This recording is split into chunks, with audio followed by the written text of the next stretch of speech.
What was up? Yeah. Well, you're not have even my doing the intro intro this time, but yeah, at least say something.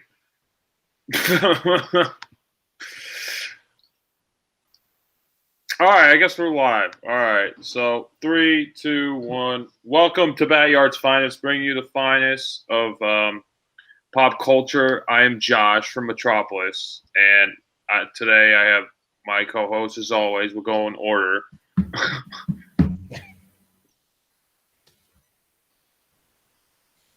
Oh my God. Mateo, chilling, hanging out in Gotham City. How you doing? All right, we're all here. So sorry. I love how you just say, "Oh my God!" Like I was like, really? You think I was gonna say anything? I was waiting for Jerry to finish. What are you talking about?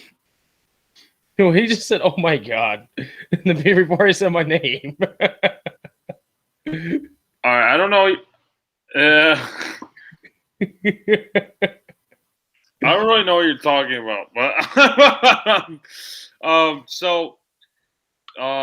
today, sorry about this is the day after the 4th of July. I think we're all kind of scrambling to get back into the business. How are you guys doing? How's your guys' 4th, by the way?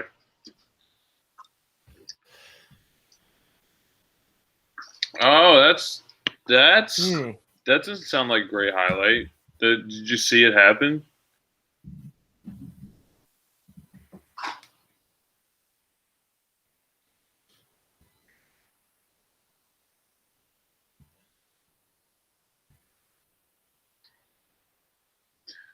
Oh, was there like heavy damage, or was? God damn.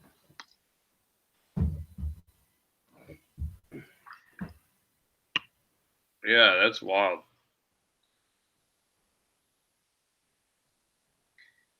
Yeah, that's how it is. You got something has to wreck, something has to blow up, so it might as well be someone's car. You know? Man, how was your 4th? I heard you went to bed. I went to sleep. No, I spent, what is it called? So Saturday night, I went up to Josh's sister's house to go fishing and hang out with the family for half the 4th of July. So that's basically what we did. Me and Josh and his family went fishing, trout fishing. Josh caught one little trout. I caught a fish. Josh caught a fish. We caught a bunch of crawfish. And then we caught crawfish. We're trying to. We were trying to take in that southern energy and go crawfishing. Mm-hmm. There was a lot in the stream that we were in, so you can catch these with your hands if you're fast enough. Basically. I wanted to ask you, Jerry, how big is crawfish down where you are?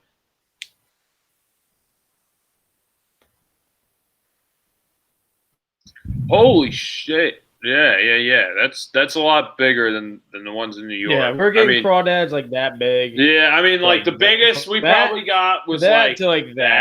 Yeah, that was probably the biggest nice we got. 2-incher. But yeah, we caught them. We did a nice boil with them. A last-minute boil because we were really prepared. Yeah, we didn't expect to catch as many as we had. Yeah, last time we tried this, we went fishing. It was like last year. I was like super prepared for like at least to fill up like at least a decent half of the cage I had, and we didn't get nothing. Oh yeah, you had all the fixings then, right? What? Did you have all the fixings that day too? You had like the corn and the taters. Corn, I had sauces, potatoes, onions, shit. all kinds of shit to go in it. But a good thing we didn't get the fish because we ended up using it for like food later on in camping anyways. So we had I think we had a breakfast with the sausage and all that stuff. So it worked out anyway. So it didn't matter. But this time we actually had a legit time. We actually had a boil, but it was last minute. So we had potatoes, onion, lemon, and all that crap going on. It was not bad. Nice Old Bay. Well, Soul seasoning. That your brother, the seasoning we're adding to that mix? Yeah, it's basically Old Bay. It was Old Bay, but they kept that. It's like called Soul. No brand version Old Bay. Yeah. 0 brand. So we added that to the mix. But it wasn't that bad. But I ended up passing out due to Josh's brother-in-law's freaking brisket when I got home. He cooked this brisket that made me get the itis so bad that I'm driving home. I'm an hour away from like his sister's house. I'm an hour away. I'm like 20 minutes into my drive. I'm like, I'm not going to sleep now. I need to make it home. Got home, 30 minutes of hanging out with the people, laid on my couch and went to fucking sleep, just out cold. But I woke up to people shooting off the fireworks in my freaking woods. They're in the middle, like around that lining of my woods, shooting fireworks off in the middle of the lining of my woods. That made my dog Scooby freak out with his anxiety. We had to put him away. You had to put him down? But, like, it was just... No, we had to put him away, not put him down, you ass. Oh, I'm glad you didn't have to do that. My God. So, Josh, how did the rest of the party go on your 4th of July? Yeah, well, you missed out. There was, some swimming, some games. You missed, all the games, Matt. You missed it, and then you're in such a hurry to leave, and then you're such a hurry to leave to go to took bed. me down. I'm not gonna lie. The brisket took me down. The brisket was gonna take me down there, or at the house, Janelle's house, or here. It was gonna take me down either way. Well, it seemed like everyone had at least an eventful 4th of July. I just wanted to check in and see how everyone's 4th was. We're recording the day after, obviously, because it's live and it's the 5th right now.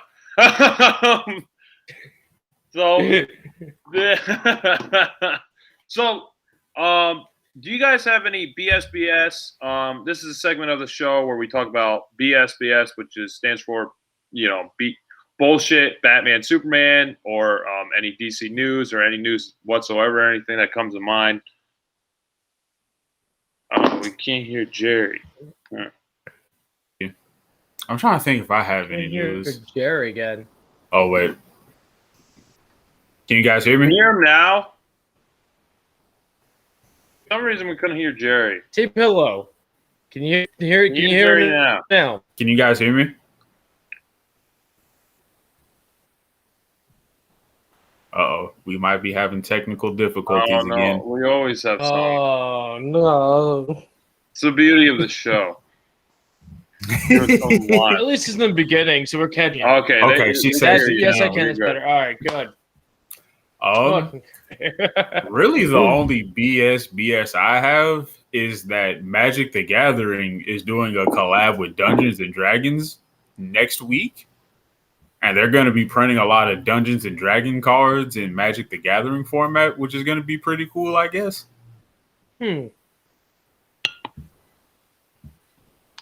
That's really all I got. So would it change up the they game? doing? Because when I used to play Magic and Gathering, they're like combining both of them into one game. Something like that. Dungeons and Dragons and Magic. I guess I could see it work with like cards and stuff. The thing is, like, Magic is kind of weird because Magic, you get cards, you get to play use mana to play your cards. At the same time, you use dice sometimes to play some cards. They're like special abilities and wise, or a token setup. So it's like weird. It's already combined with like Dungeons and Dragons already in a way.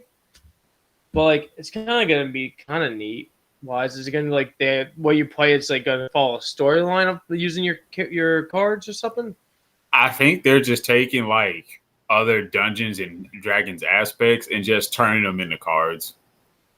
Okay. So it'd be like, like different spells and stuff. They're just going to be like enchantments or auras or what the hell ever, or they might be abilities on creatures. I don't know. They haven't done the pre-release yet, but I'm looking forward to seeing it. But that's really all I have. It hasn't been too much going on in the geek world for me. Jerry, don't forget the Transformers. Oh yeah, Transformers. Ron Perlman is now added to Transformers. What's it called? Episode was it number 7 now? I think 7. Yeah, the new one. No. He's being Optimus.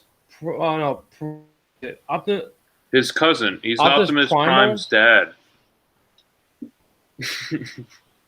Right, Jerry? I think it is. Hold on, you send it to me. Let me check. Optimus Wait, Primal. Yeah. What the fuck is that? What is Optimus Primal? What is that?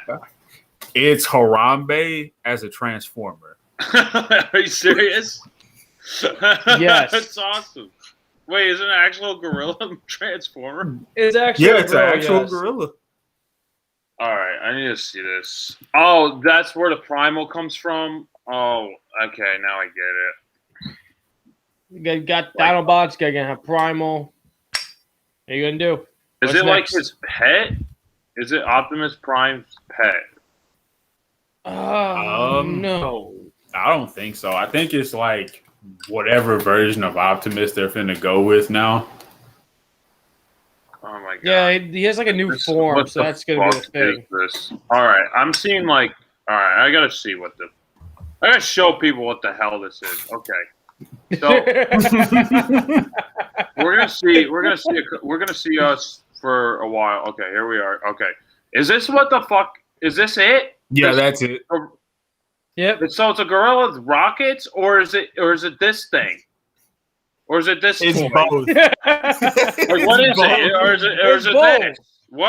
What is this? What am I looking at right now? I don't know what I'm looking at. What is this supposed to be?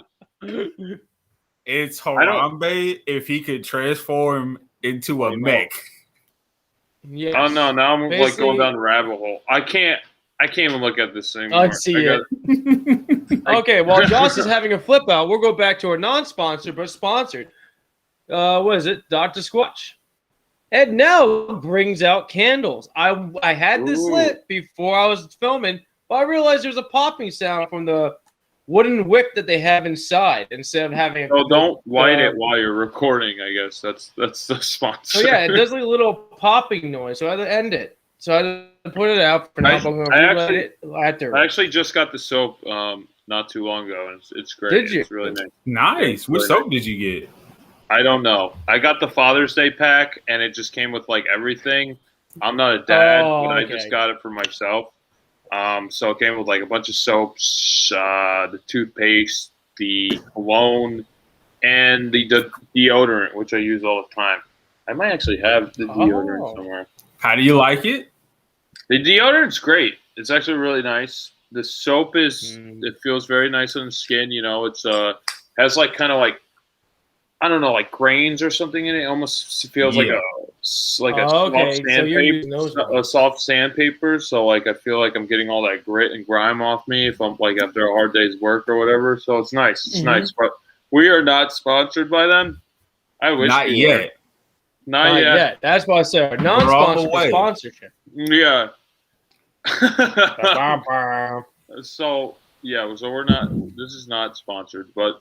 If you can tell, I am a big fan of rum collection. So that's if you want this candle, you can get 3 Bay rum soaps and a deodorant with this. Yeah, candle. Matt will sell you his, and you could buy his. No, I won't because it only works. You only can have it lit for about 40+ hours. That's a long time for a candle. What do you mean only 40+ hours? That's how it goes. 40+ hours. Why are you saying only? Like that's a long time. You're like making it out like only lights for like. Well, it depends if you have it lit for a really long time during the day. Depending on, I'm gonna have this lit most of the day. One day is 24 hours, so that would be 2 days, man. I know. I'm gonna keep having this lit. So I have some news. I actually have some dour news. The director of such classic films, Superman the movie, Lethal Weapon series, The Goonies, Richard Donner has just passed today at the age of 91. I just found this out literally like right before we recorded. I just found it. There's no like information details on like how he passed or whatever, but I guess it just happened today. So rest in peace, Richard Donner. You were one of the greats directors, Directed a bunch of classics. Oh, and the Omen, known for the Omen as well. Which is I actually have to watch that. Oh I god, have to watch the Omen. the original is amazing. Yeah, The original scarred me as a child and desensitized me to child violence. I heard there's a lot of backstories like on set, like screwed up things that happened on set, like they're like flying through a lightning storm, just like kind of like basically omens, like dark omens going on like throughout set, like just bad vibes. But rest That's in what peace. happens with a lot of movies that do that the whole horror setup. Yeah. I love how somehow what they're doing stirs up something like Yeah. evilish I know in a way, Colter- or that presence wise. Yeah. That was like when Poltergeist Jared is Leto one of them. did Joker and Suicide Squad. He mailed that movie was everybody bad. a dead pig. Yeah, he sent all his co-stars like just weird shit, and then he turned out to be the worst Joker, so he had nothing to show for it, being a weirdo. So Even though they swear to God, he has so much more edits of him doing his Joker stuff, but no Jared one's seen it Leto, yet. I want to see you as Mobius, but Morbius, not Mobius. Morbius, the vampire from Spider-Man. yeah, isn't that supposed to be Yeah. like Dracula's son or something? Morbius or whatever. Not that I remember. I remember he becomes a science project and turning into it, and then like he just okay. some shit just happens. It's weird. I remember reading the Ultimate Spider-Man comic books. I thought he had like some relation in that, but the Ultimate Spider-Man I thought I is like remember. completely He different might. from regular Spider-Man. I know they took a lot of liberties with that. It was like completely different universe, so they changed a lot of things. I don't really. I don't know. I don't really care about Morbius. I'm like, I don't know. I guess I'll watch it if it's on like TV for free. That's how much I care about it. I'll give him a chance. Like it's like Jerry's like doing. I'll give him a chance with this one. I won't like. I can give it up to like bad writing and like bad screen like shit, like all that stuff happening. And maybe like a Marvel movie that's actually properly directed and like designed right and scripted. I would save him at least of doing like characters, like this kind of character. You know? But I'll see what happens. I need to see more trailers other than the one teaser we got like a year ago.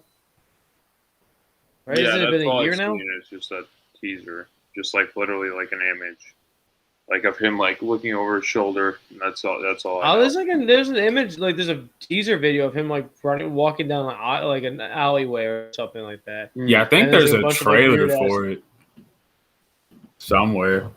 They came out like a year ago. It was supposed to come out like a year ago, but thanks to COVID, it all got pushed back. Yeah, You know how it is. everything's got pushed back. Like I don't even know when movies are coming out anymore. I guess Black Widow is now viewable. People can watch that. I don't know. 4 if you guys days. You can seen that watch yet. it if you're on the Disney Prime, like no Disney Plus, like Premiere like, payment access. stuff. Yeah, the and Premiere it's in access. theaters too. So like you can see it in theaters. That's supposed to be the 11th, I heard. I saw The the 9th and 9th. 11th. The 9th and 11th is supposed to come out. It shouldn't be in theaters yet. Look, Disney, I'm not Unless they're giving y'all doing special- motherfuckers $20 Unless for they're Premiere doing access. special showings that they're doing of it. They might. But Yeah, yeah, I'm not the paying only- $20. The only way it would make sense to do it on Disney Plus if you get a big group of people and then everyone watches it, then it'll be like almost the same price as admission for, like tickets for a movie theater. And that's the only way I would see people making it worth watching it like at Disney Plus. But I don't know. I don't really I'm care. here. I don't care. I mean, like, I already know, like, where she ends up. And I know it's, like, a prequel. So, like, spoilers, she dies in Endgame or whatever. So, like, I don't really feel like going backwards. So I don't really care. Yeah. I don't care about this movie. Ever The since main Endgame, reason- I don't really care about the Marvel Universe. I feel like that was, like, its natural conclusion and it should just end. And now I don't really have the hunger for it. I don't have the drive to seek out these Marvel films anymore. true. But I'm already hearing like about a bunch of people saying it's already a bad movie. The new the new Blade actor, he's already stating that, oh, this is already is a bad movie. I feel bad for was it Scarlett Johansson? And I'm like, dude, you don't even have a movie out yet. And you're telling somebody who's been on a bunch of movies. That's screwed up. And just being a dick. You should be supportive on your own cast crew. Yeah, you can be in a movie with her anytime. If he hasn't had a movie yet, and then you're bad mouthing, the studio that's making your movie, that's like a bad sign. They could always ask you off and recast. I actually wish they kind of got rid of the guy and brought back Wesley Snipes. He's still active. He's still going. Why don't they get Wesley Snipes? Who are they getting? Who's the new Blade now? I forget his name. I have no idea who what movies he came from. I just know he's the new guy that's joined. I can't remember his name. He's already off to a bad start. Yeah, so Wesley is like, if he brought back Wesley Snipes, it'd be dumb. It'd be awesome. But he'd be an older Blade, kind of. Mahershala Ali. Yeah, he's been in. Oh God. Who is he? He I don't know if any of you watched it, but I first saw him in Luke Cage, the Netflix Marvel show.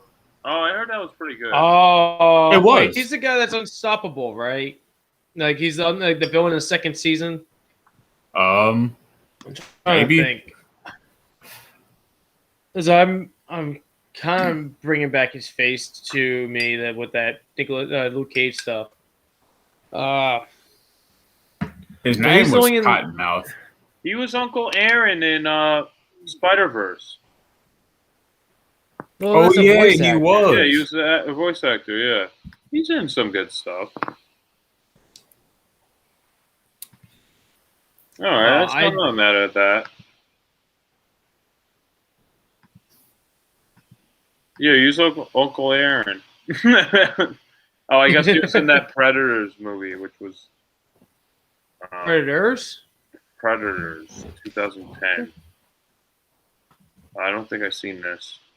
The new Predator, that was terrible. That was a crap movie anyway. That was the worst that was the best Predator movie they ever made. Which one? The new one?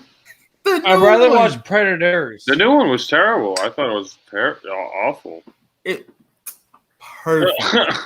It was so bad. Hold yourself, okay? It was so bad. It had no fucking Dylan, you son of a bitch, with a fucking Arnold pose. It had none of that shit. It was just constant swearing. Like every line was a swear word. It was like a high school student wrote it. It was awful. They had to bring out the Predator dog and the Super Predator and all that crap. Yeah. That was better than the original Predator. Like, even though the original Predator is more like super badass and like without having this extra stuff happening to him, and he had to kill off that Predator. No. Yeah. Bring me back the original Predator stuff. You're hurting me. Well, so I think it's time to move on to the main subject of tonight. So we watched Batman the Animated Series. I think it came out in '94. Episode "Make 'Em Laugh," starring Kevin Conroy and Mark Hamill. This episode takes place in Gotham City, obviously, where the Joker takes over comedians and brainwashes them with the Mad Hatter's microchips.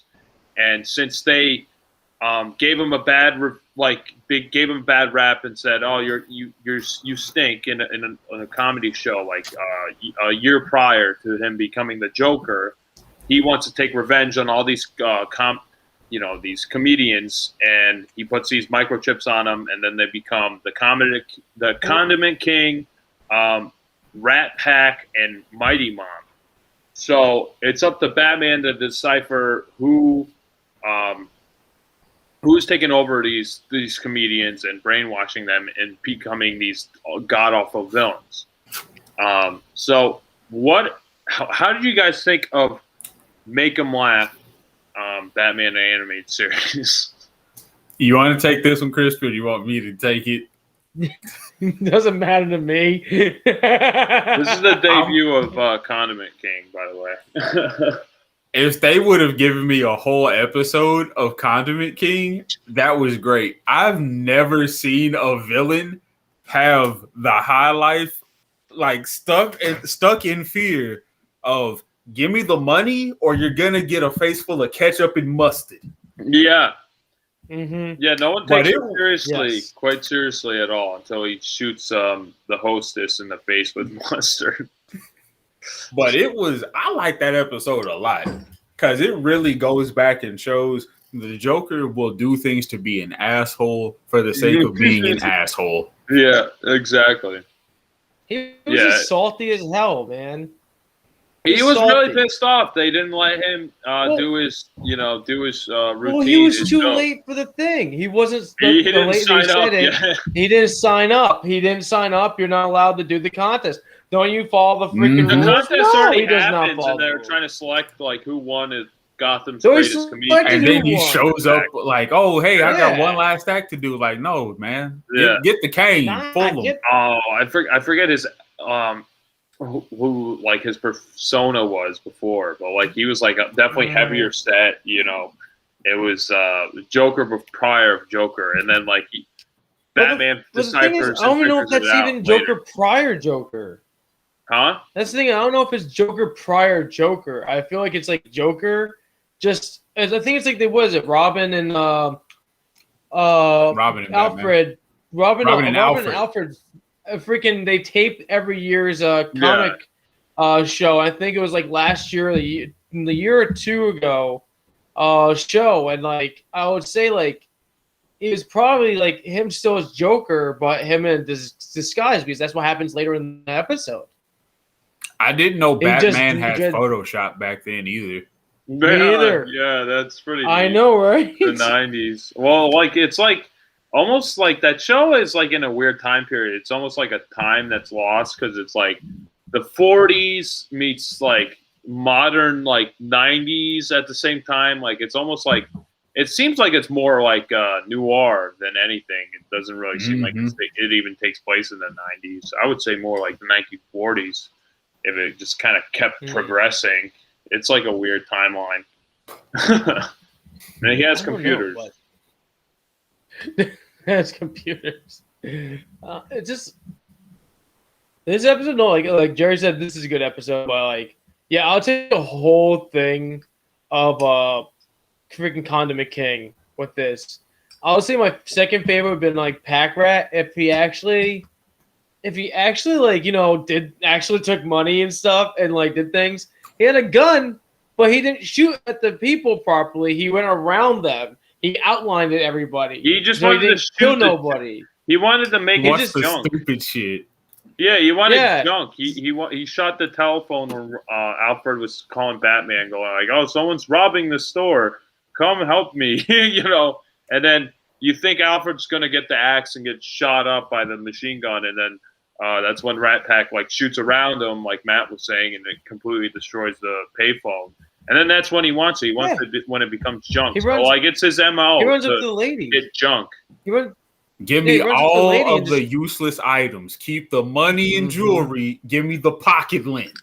Yeah, pocket lint, loose string, none of that cash stuff. That's what he says. Yeah, in the episode, like the lady, he's like, "Give me that purse." And he empties out the purse in front of the lady. Like, "You can have that," and runs with the purse with nothing in. I'm like, okay, the purse could be resellable, but at the same time, it's like you just left probably $100 on the floor with some things in it, additionals. But was it Mighty Mom? Yeah, that was probably the scariest, the weakest one. Yeah, she could hold her own for sure. And then like when she comes through, she still punches Robin in the face. I don't know. I don't think she like. I don't know if she could like. I can see where they're going at with her, but like at the same time, like I don't think she was as like strong as like. I don't think she like brings like a personality like a remember. I'm not gonna remember her well. Yeah. As Rat Pack, Pat Rack and Condiment King. Yeah. The funny thing is, Condiment King. I don't remember him when I used to watch this when I was a kid. But like a few months ago, my friends were going through stupid villain names. And my coworker Marie, the friend, and she's like, Condiment King. You ever heard of Condiment King? No. She pulls up the picture and everything. Now we give our coworker Isaac the nickname Condiment King because he keeps a lot of condiments in his drawer. So he took the name on, and he has a picture of Condiment King in front of his desk. Polka dot But man. I do love the. Oh no! Well, if you've seen the new Suicide Squad, he's happy to be a fucking hero. So, Wait, he's in Shoddy's polka dot man. Oh, Yeah. Polka Dot Man. Oh, I thought you were Man. saying Condiment King was in the No. I don't think they put him in there. They already stooped low to get Weasel Man. He like started freaking out as a Condiment Condiment King. Like this is his debut. Like they made him for this episode. Yeah. And I think out of all the three, Rat Pack and Mighty Mom and Condiment King, he's the one who has the most traction. So that's why he shows up in like more reoccurring shows. Like you said, he's in that Harley Quinn show. He's in Harley Quinn, yeah. Yeah. But he's older though. He's like super old. He's like it has to be between his like in his 70s, like 80s, 60s or 70s. Okay. He's kind of old and heavier. I thought the best. It's weird. I thought the funniest bits were actually from Batman himself. Like he's like playing around with these villains and like he's like having more fun. Like obviously he's serious, but like he's more kind of goofing on him. Like once he runs into Condiment King, he's like, "Listen, Monster Man, I'm giving you one chance." Like ketchup and stuff. And he's like, "Whatever your name is, you're obviously new in town. I'll give you like one shot to like give it up and just like hang up your ketchup bottles."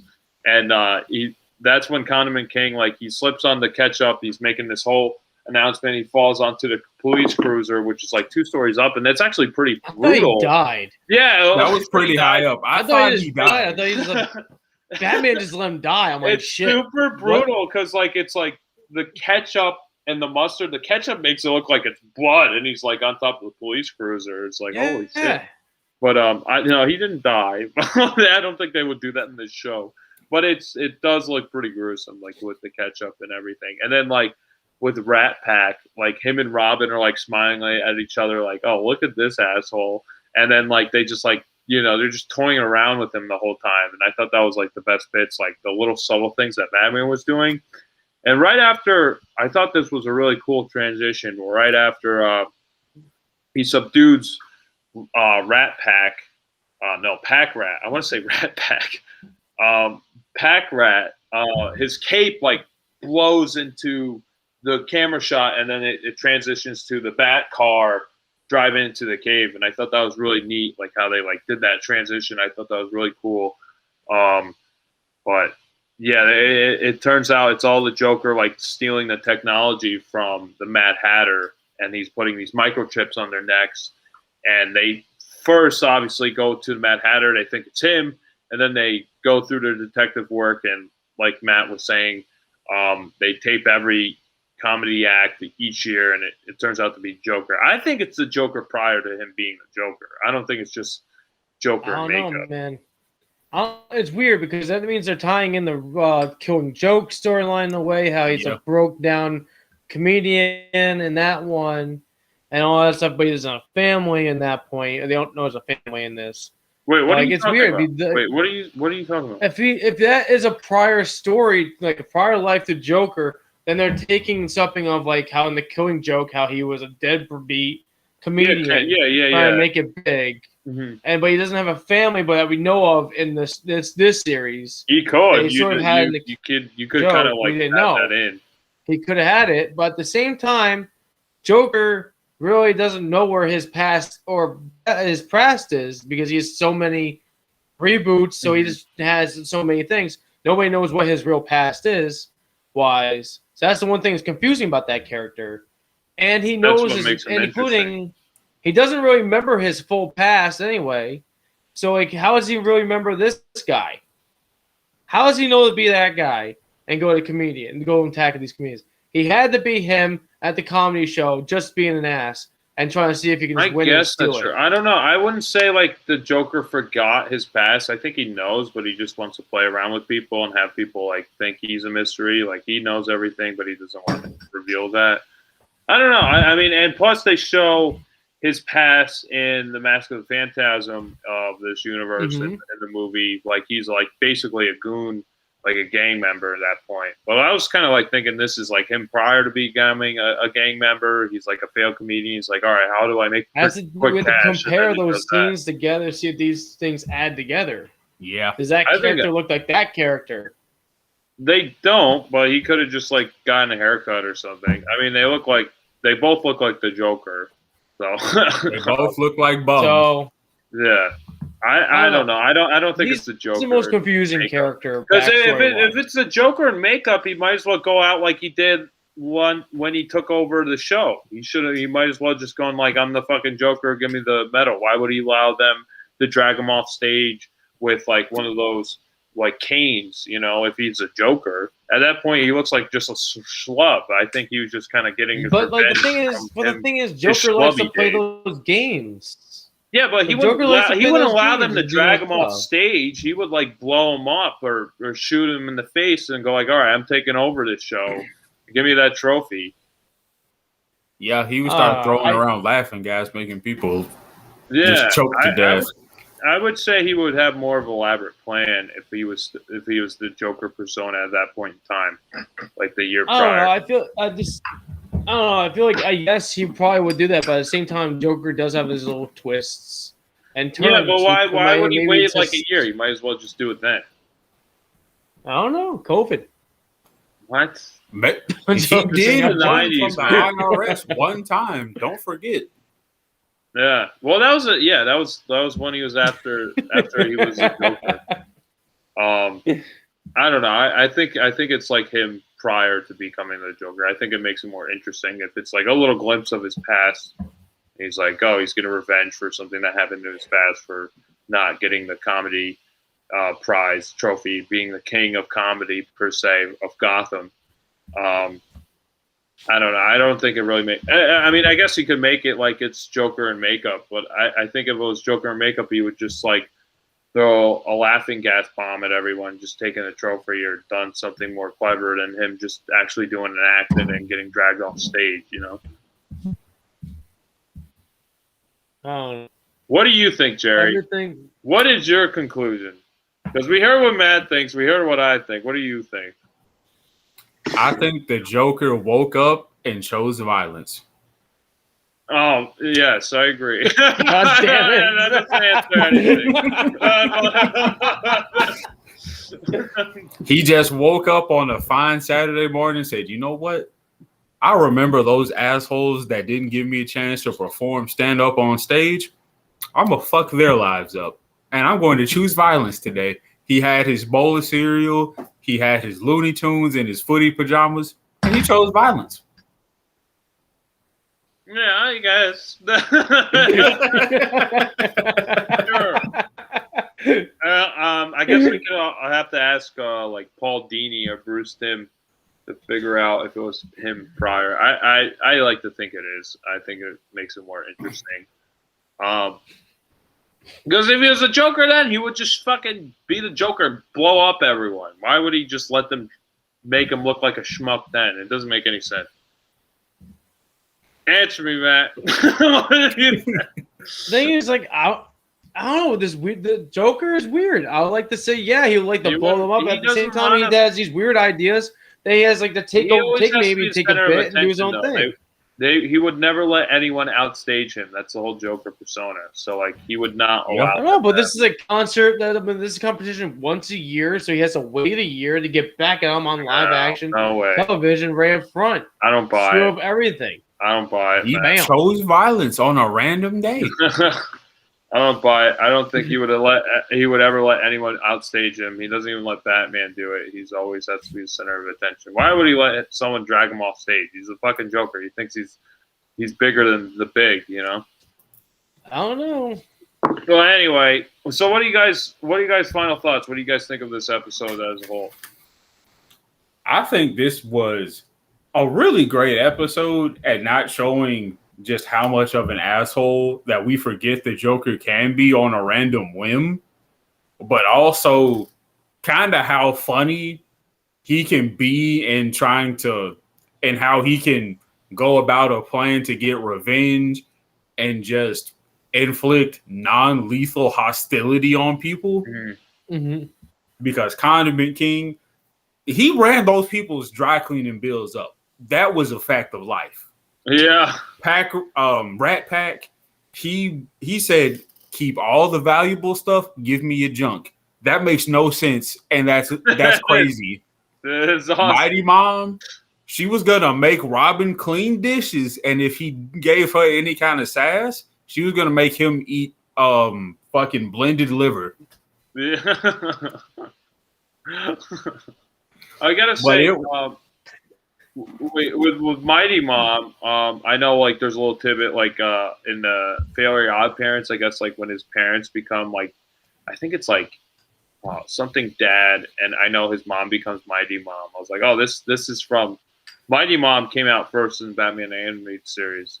So I was like, oh, okay, that's interesting. With the Mighty Mom. Oh, I don't know if you guys that remember did that. happen. Mm-hmm. Yeah, It was I like forget what the Mighty dad Mom was. and Dino Dad or something. Yeah, that's what I want to say. Dino Dad yep. too, but I felt like that was wrong because he has nothing to do with dinosaurs. But I guess you're right. I don't know. It's something with D. It starts with D, definitely. It's I something think it close is to Dino. Yeah, I didn't mean to like It's throw you off close. course, but I just wanted to mention that.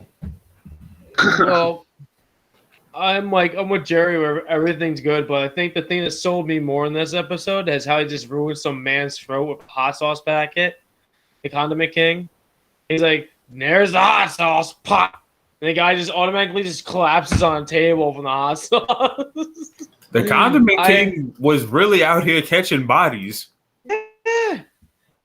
He was going the distance. And everyone else was just, I don't know. Joe made Mighty Mom into the final boss battle thing. So we didn't really see what she could do. If you know what I mean? Yeah. And she didn't wreak havoc in a town. Yeah. She just fought Robin. She was basically a henchman woman at that point, yeah.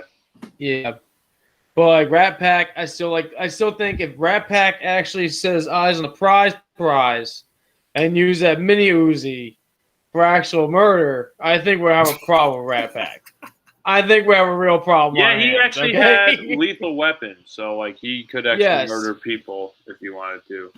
I liked when he was shooting the ground. He's like bouncing around, like he looked like he's pathetic.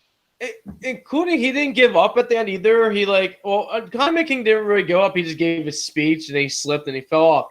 I think if he didn't slip and fall off, he would keep going. But Rat Pack, when he was tied up, he's like looked at like, I'm stuck, but I got this gun though. I'm gonna figure something out. Down and he shot the ground until he fell over and he shot the rope and he kept going out, doing his thing. Still not shooting correct. He's a stormtrooper, but he's just doing his thing. I don't think he was even trying to hit anyone, like Jerry's saying. No, he wasn't. He wasn't trying to hit anybody. But like I said, if he had a different mindset of what he was doing, I think we had a real problem with it. I guess he still was like a George Costanza type. Like Batman would totally kick his ass. So I don't think he would have been that much of a big deal. No. I guess out of all of them, yes, he might have been the most competent. I don't know. He had at least. But at the same time, if Condiment King actually like acetone based something to his to his sprays, can have been a problem too.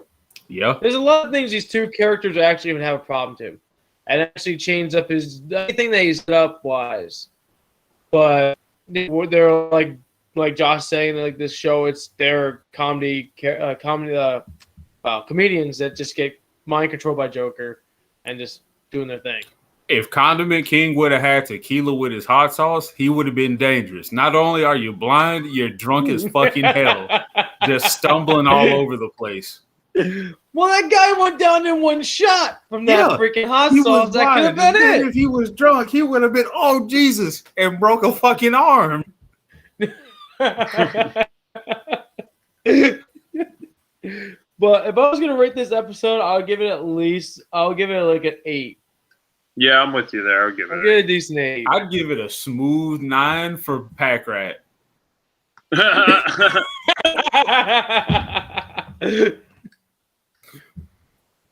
Yeah, that's fair. Pack Rat is pretty good. I wish he kind of like made the limelight a little bit more like Common King did. You know, I think Pack Rat deserves to be out there for sure. Yeah. Oh, when they rode over Mad Hatter, I thought that was a dummy. I was thought we were thought gonna it get a was a Mad dummy, Hatter too. later on Oh, because no. how his face is permanently smiling. Yeah. I thought he'd be in rest mode a little bit, but like when he's sleeping, it looks like he gets smiling. Yeah, no, he was just like catatonic, like Joker mind fucked him. Yeah, basically. he put a He just device screwed him on him. up. He broke. I kind of But, like that. Like he like took over like another villain's MO and like it kind of threw off Batman a little Just bit. well, woke it's up, Joker, man. chose violence. Hey, remember that Mad Hatter's got those mind control chips? Yeah, I'm gonna need exactly. to borrow that. Yeah, I like that a lot. Yeah, he just likes to screw with everyone and makes them like the worst incompetent villains of all time. He basically wants to humiliate them and have them basically be canceled.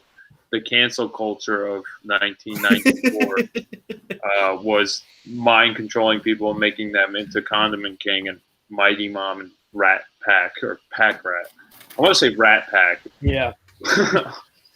No, I would definitely give it a solid 8. If I'm more leaning to a 9 than a 7 for sure. But yeah, I would give it an 8. If I keep watching, I go up more. Yeah, I think so. No. So the main topic of today's discussion is The King of Comedy, starring Robert De Niro, Jerry Lewis, and Sandra Bernhard. This was directed by Martin Scorsese, released in 1982. So I wanted to give this to my very good friend Matteo Crispy to give us the synopsis of this movie. Oh man. Okay, so this movie is basically about a deadbeat, well, an up and coming deadbeat, more comedian trying to make it in his life, and he ends up, finding in this. There's a. How does I explain this movie? This movie is just fucked. But he ends up going to this comedy show. This comedian's walking out. He ends up helping him, saving his life from the crowd of people that want his autograph. Ends up talking to the guy, makes good friends with him at the bar, thanking him and all that stuff. Just telling him like, "Oh, you should look at my act so I can I'll be on your show and all that junk." Yada yada yada. And later on in the show, you start seeing, like in the episode, I mean, not the episode, the movie, you start seeing these flashbacks here and there between him and this guy being like super friendly and doing this stuff, and like him still trying to make phone calls with the guy, trying to make his life go further, and then ends up getting worse and worse. He ends up like believing it's more of a mind trick. It's super mind tricky. And he ends up going down the line, and he ends up having this girl that's at the bar. He ends up telling her how he loves her and everything. His name's Rita. She's the bartender. Tells her that he's good friends with the comedian that he knows named Jerry. And they end up like going to his house when they were not supposed to go to the house. And he was told supposedly by Jerry that he can go to the fucking house, but he can't go to the house because Jerry never really invited him over the house. So Jerry had to kick him out of the house.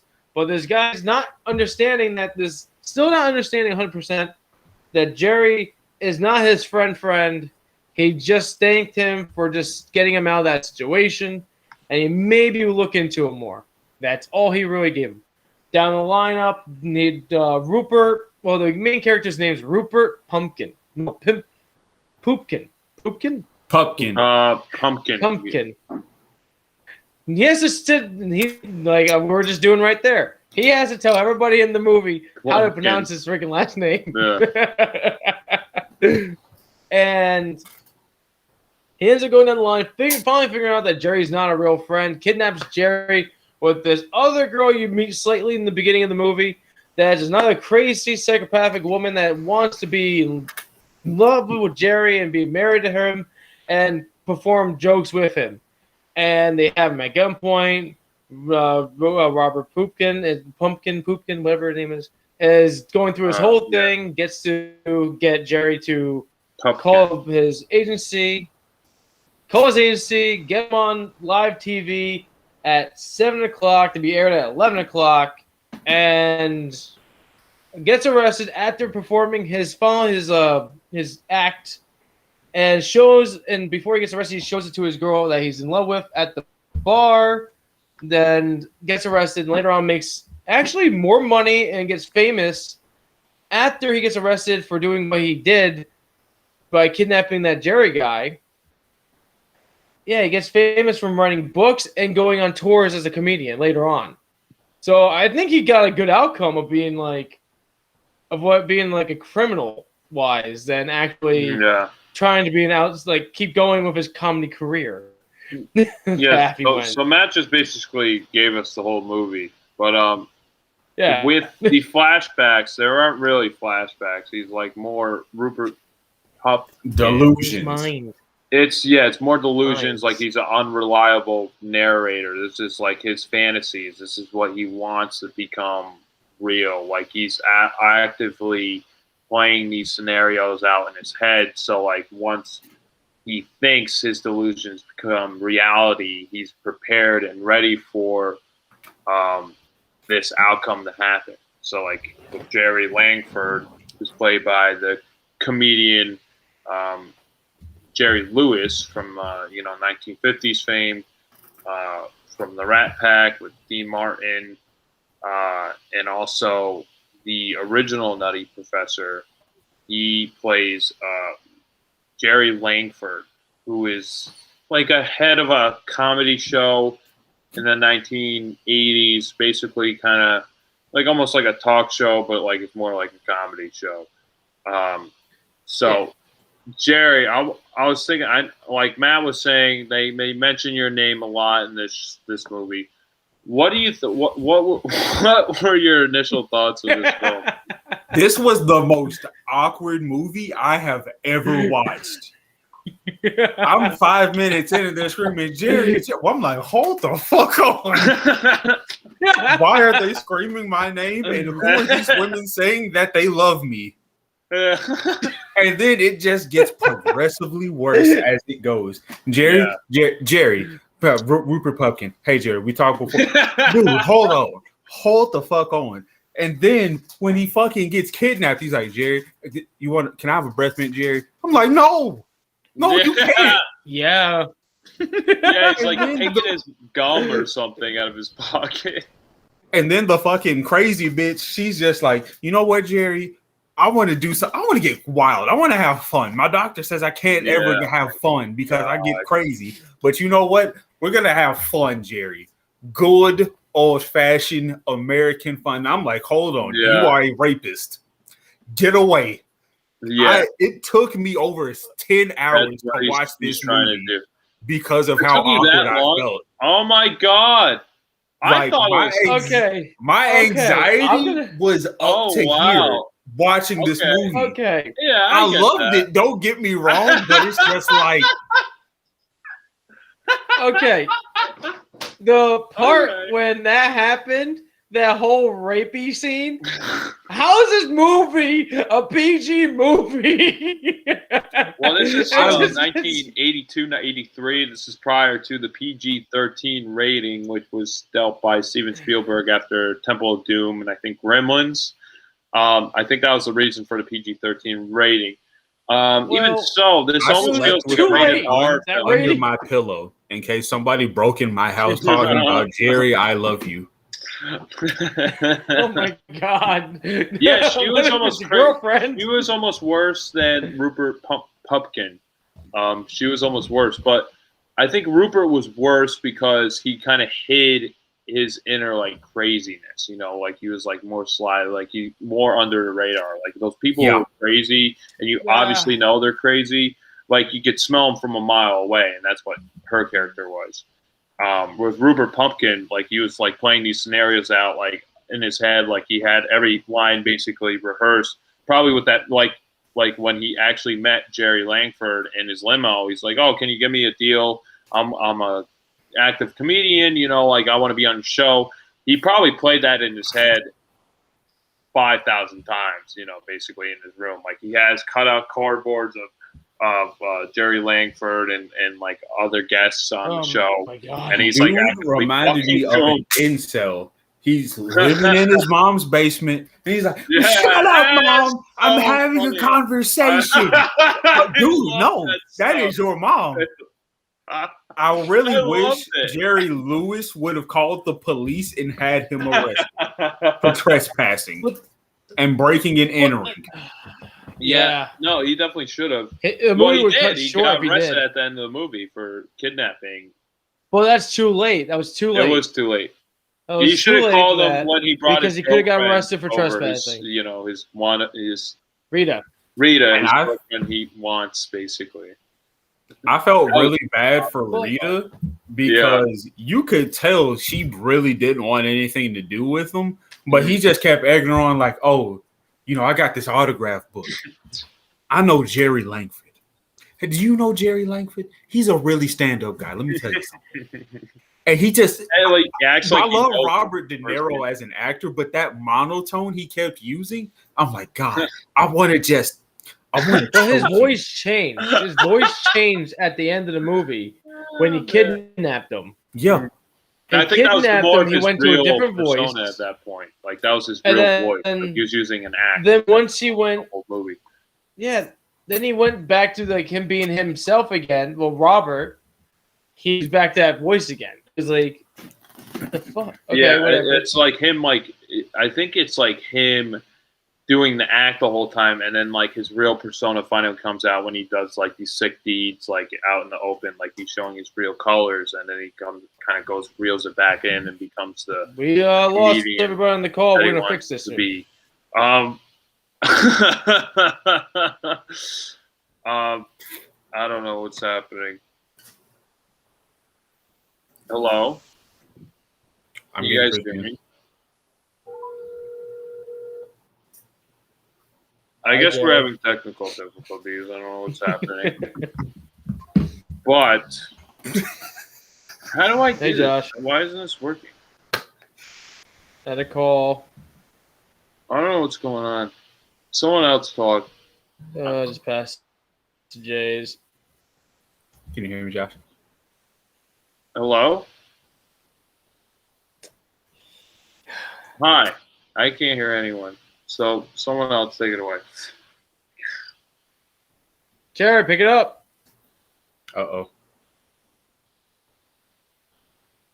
What the fuck? Can you hear me, Josh? Are we good? Okay, we're all together now. Nope. Not merging the calls. I don't know, Jerry. Can you hear me? Someone talk. Can you hear me? Say something. I can't hear you guys. It's not connected to my headphones. Crispy.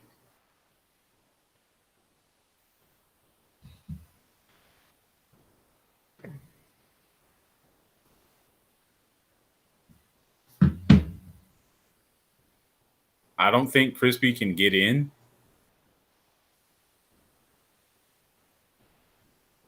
Oh my god.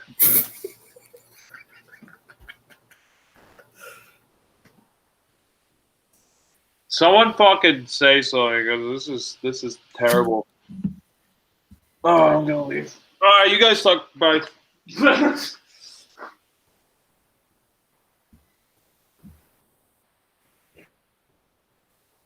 So what's happening? I'm lost here. I'm I'm watching you guys talk, but it's nothing. trying to get everybody in. What?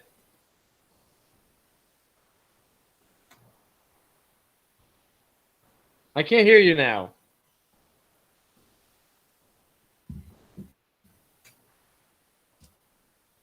Oh, wait. Ooh la. So I'm trying to get Josh in. I don't know what's happening. It's blocking him from merging with me when I tried doing it. When I called you, it wouldn't let me merge him in. Yeah, because that's what I tried to do. Okay. God fucking damn it. I hear ya. Thank you, T-Pillow, but like, I'm having difficulties on our end. Call Josh. I'll call Josh. I'll try calling Josh. All right. Okay, someone talk. Hold on, wait. Josh is calling me. Oh man, merge it. Okay, we're good. Are we good? Yes. Josh, you good? Josh Oh, is what's calling going me on? now. He's calling me. Answer your phone, Matt. Just pick up the phone. Matt, answer your phone. We're in Why? a meeting, me and Jerry. Me and Jerry were doing things. Because we're making a phone call. We're about to call you, then you called us. All right. Hello? I don't know what's Oh happening. my god! Now I'm getting Jerry's voice number. Oh my. Why isn't this working? Hey Jerry, bye Jerry. Is everyone You hear there? me, Josh? Yeah, I can hear you, Jerry. I can't hear Matt. Okay. Matt's gone. Does he have? Do you have him on the other line? Hold on. Give me 1 second. Okay. Is everyone there? Okay, everyone's there. I don't know what the fuck happened. I don't know. Did the phone call just drop? How's everyone here? I only see Josh. What? There's no Jerry out of this. Yeah, I can hear you, Crispy. Oh Jerry's my god! right It here, doesn't show you you on jerk. my thing. So what happened? Did the phone call just drop? I guess. Oh my god, that was a shit show. That was like the worst. We couldn't even hide how shitty that was. I might have to switch over to iPhone for this. What happened? I don't know. I don't even know what happened. And Matt, I don't know why Matt was calling me on Facebook. Anyway, we could hear each other. I don't know. Matt, you say Fix something. this. Say something, Matt. Hi, everybody. Where do we leave off? I don't even know. We were talking Oh, about. man. That was terrible. That was so bad. Dinosaur. I think the Hey, last you thing hit we that were talking pinata about. on the show right now. You should just smash it right now. No, to add I'm a keeping segment. that. That's going to work with me. That's going to work. I'm gonna go to your work and smash that fucking pinata. I'm gonna go there, and you're gonna be working at your desk, and you're gonna be like, my friend. you're gonna be like, oh, what's going on? And I'm just gonna walk into your office and go like, I'm looking for Jerry Langford, and smash that fucking pinata. Good luck getting into my work. You need a key card. Well, I'm gonna steal it from fucking Jerry. Jerry got access to my job. I might. Jerry, you never have access to know. my job. So, Jerry, I'm very curious. Like, why did this take you so many viewings to finish this movie? I'm watching this. It's really just how everybody was so obsessed with Jerry Langford because, like, I've been around people who were just like obsessed to death with me. Yeah. Oh my god. And I'm like, they show up to my house. They'd call me from different phone numbers and shit. Wait, like, you had active like experience with this? Yeah. Oh no. Oh, So no, it's like you're getting like PTSD from this movie, especially how your name's Jerry. Oh in my the God. beginning, I'm like right here, and I'm like, okay, it's just, an obsessive fan. Who doesn't have an obsessive fan? But then, when they kidnapped and he almost got raped, that's when it just hit the peak. And I said, you know what? I got to stop. I got to stop. I need a break. So we got a comment from T. She wants to know. They want to know. Yeah, when did that happen? I'd rather not even remember. Yeah, I don't know how much details you really want to say on this show, but like, yeah, that's wild. Yeah, whatever you want to disclose or not, that's totally up to you. That's pretty wild, I gotta say. I'll say it like this: I was still a teenager. Can I ask? Was it like a past girlfriend or like what was it like? Someone you at least knew? Teacher. Yeah, it was a teacher. Just,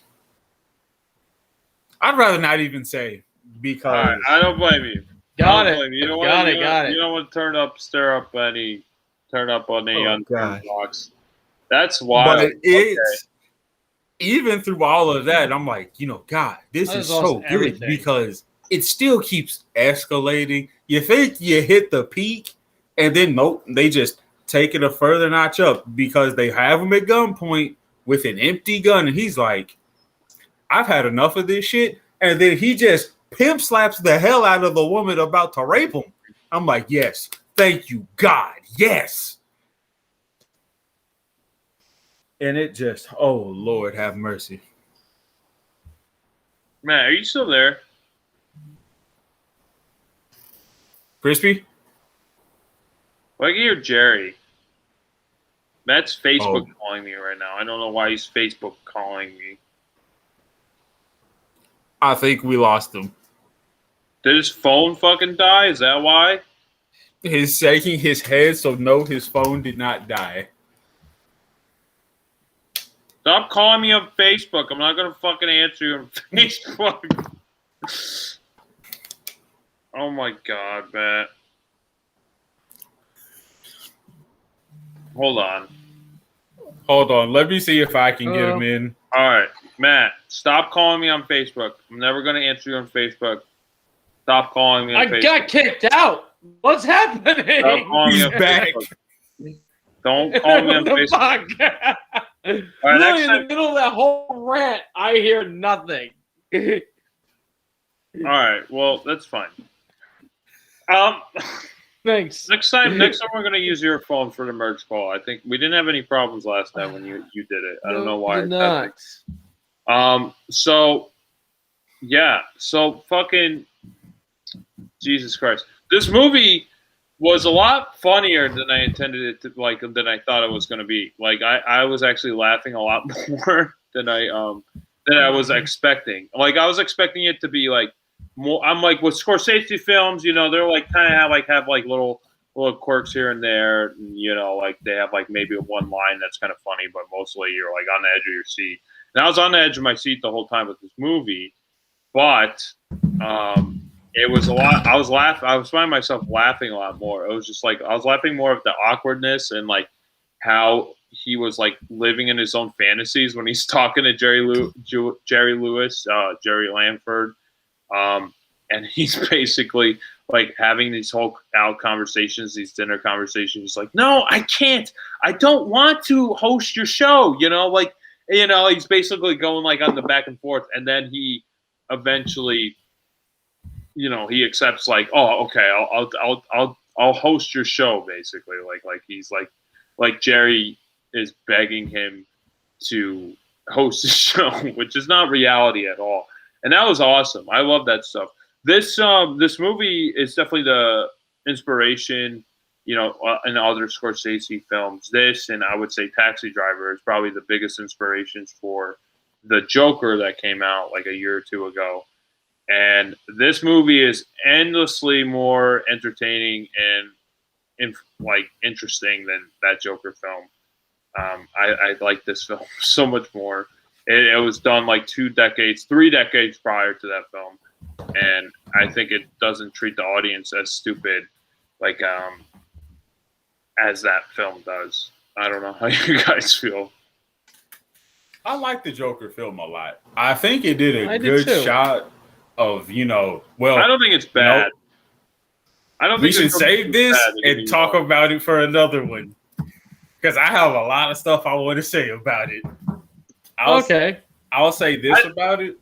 I think it did a good job of building up like how he got to that point. Yeah. I just feel like there's like some flashback stuff where especially with his girlfriend, there's like one point where you're like, oh, he wasn't with that girl the whole time. And then they had to show the flashback in the Joker to show the audience, oh, they weren't really together, so we'll show this flashback just so the audience knows. It kind of treated the audience like more, I don't know, not as intelligent as I thought we deserved, and that kind of annoyed me. And I thought this movie you know, it was doing a lot of the same beats. You know, it was obviously playing homage, having Robert De Niro being the host of like that talk show. You know, and how he's like the main protagonist in this movie. So they're playing homage to King Comedy. There was a lot of King Comedy and Taxi Driver kind of mesh into one movie with that. And I felt like with the Joker, it was like it could have been anyone. It didn't have to be the Joker. It could have just been any crazy person. And it didn't really feel like the Joker to me. Like he wasn't even that funny. He said maybe one funny thing to me the whole movie. He said, "Oh, it's time for me to punch out," and then he punched out like he actually punched out like this time card, and that was it. That was like the only thing I thought that was like remotely funny. It wasn't even that funny, and I was like, "This is not the Joker. This is just some insane guy." And I don't know. It was very okay. I thought it was all right. I liked how they like kind of elevated the cinema style of superhero films, but that's kind of all it kind of did for me. I don't know. How do you feel, Matt? You're very quiet. Joker? Can you hear us? I can hear you, but your phone keeps dropping me, Josh. I'm just going to hang up if you're not going to answer. Wow, what a dick. No, with the Joker movie, I enjoyed a lot. I did like the whole. Oh, it was more awkward, funny stuff that's supposed to catch you in that movie than anything else. Because that guy was just the whole thing with that Joker movie was supposed to be awkward. It wasn't supposed to be comedy. It was supposed to be like the guy went through a rough setup of his life. I understand, but this is a different setup for him.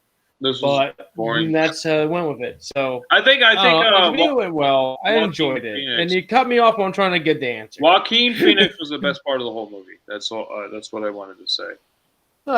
He brought it to life. His performance was the best part. Everything else was kind of subpar. But back to the movie-wise, the movie we're supposed to be really talking about. At the end of the movie, he starts doing this comedy show, and he starts talking about his mother being dead. So now is the mother a made-up thing now to us, or is she a living thing? That is now the question here. Because he just jokes saying his mother passed away and all this other stuff, and she hated something that was going on with the joke. But in the movie, the mother was screaming at him for being too loud or doing things too late in the day. Because she lived in like in her same apartment or in the basement of hers or whatever. Is the mother dead or is she alive? What do you guys think? I think she's real. I think she's real, and they try to play her off as a figment of his imagination. Yeah. They never actually quite show her, but like.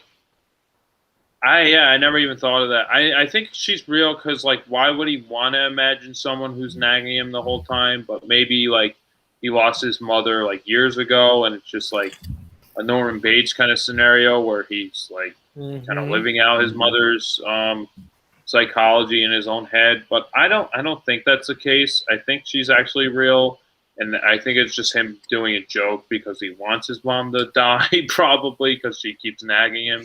Like, if I don't know, it could go either way. I never even thought of that, to be honest. That's actually an interesting point. think she is dead. I will go with that she is dead. And he's living in this crappy apartment by himself, and he keeps her around just to feel like there's something still going in his life, that he's taking care of a mother. Or she's something floating near him.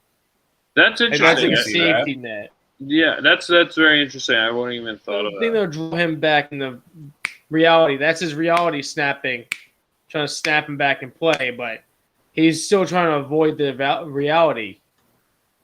I think that's his mother. I think that's what's happening. Then we find out at the end that his mother is dead. With the jokes. I don't know. I would have to watch it again. I would like to watch it again and kind of think of that, like while I'm watching it.